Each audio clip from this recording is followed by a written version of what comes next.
नमस्कार. आज भाद्रपद कृष्ण पंचमी दासबोधामधील एक अभंग आपण पाहणार आहोत.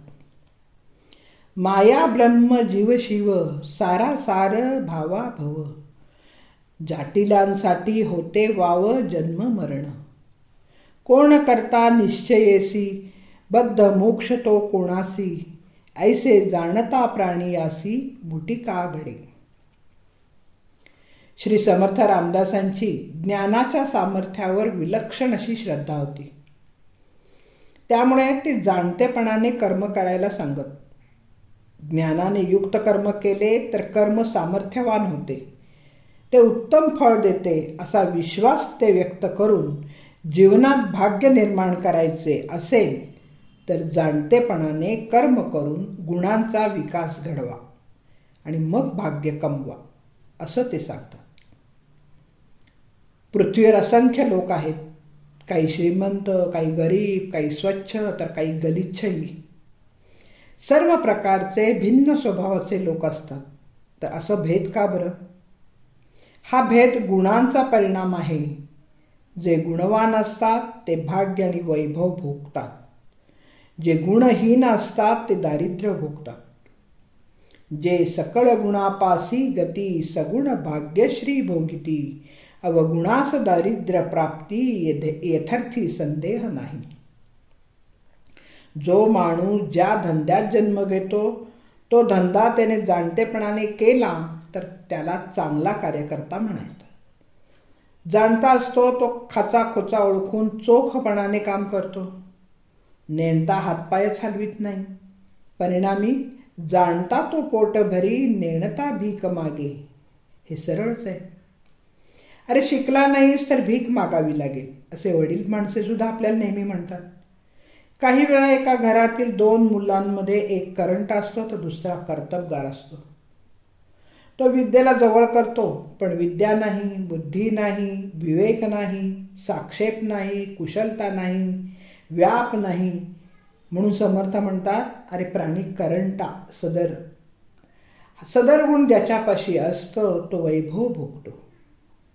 जेवढे सामर्थ्य आणि कर्तबगारी दाखवतो, जितका अधिक व्याप करतो तेवढे अधिक वैभव त्याला मिळते. हे नसेल त्या करंट्याच्या नशिबी ओंगळ आणि गलिच्छ जीवन येते. यासाठी उत्तम गुण असावे ते भाग्याचे लक्षण समजले जाते. श्री समर्थ म्हणतात, प्रपंच काय किंवा परमार्थ काय, जो जाणता आहे तोच आपला प्रभाव पाडतो. नेणता विनाकारण आयुष्य व्यर्थ घालवतो. प्रपंच अथवा परमार्थ जाणता तोची समर्थ, नेणिता जाणिजे व्यर्थ निक्कारण. माणसाचे कार्य त्याच्या अज्ञानाने बिघडते. भ्रमात राहतो तो फसतो. शत्रूच्या कचाट्यात सापडतो, हानी सोसतो आणि कधी कधी प्राणही गमावतो. त्याला आपले हितच कळत नाही. श्री समर्थ म्हणतात, माया आणि ब्रह्म, जीव आणि शिव, सार आणि असार, भाव आणि अभाव यांचे योग्य ज्ञान झाले म्हणजे जन्म मरण चुकते. पुढे समर्थ म्हणतात, खरा करता कोण, तसेच बंध आणि मोक्ष कोणास घडतो याचे निश्चित ज्ञान झाले की माणसाची सुटका होते आणि तो मुक्त होतो. ज्ञानाव्यतिरिक्त जेवढी साधने असतील ती व्यर्थ आहेत. ज्ञान ही सामान्य गोष्ट नाही. ते मिळवून व्यवहारातील प्रसंग ओळखावे आणि त्यामुळे भाग्य वैभव अपार तेनेची पावे.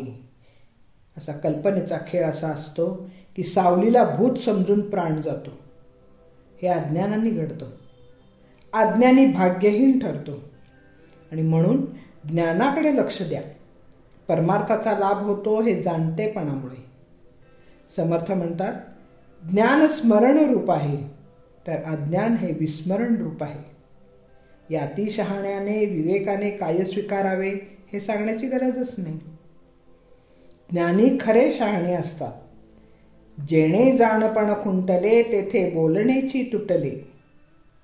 मी आत्मा आहे हे भान आले की भाषाच बंद पडते आणि तो परब्रह्मात लीन होतो. येथे श्री समर्थांनी विवेकप्रधान परमार्थ सांगितलेला दिसतो. एकनाथ महाराज म्हणतात, जाहली गेली तुटली खुंटली हाव, पाहता पाहणे एकची जाहला देव. धन्यवाद. मी वाचक सौभाग्यवती पल्लवी कुलकर्णी. नमस्कार.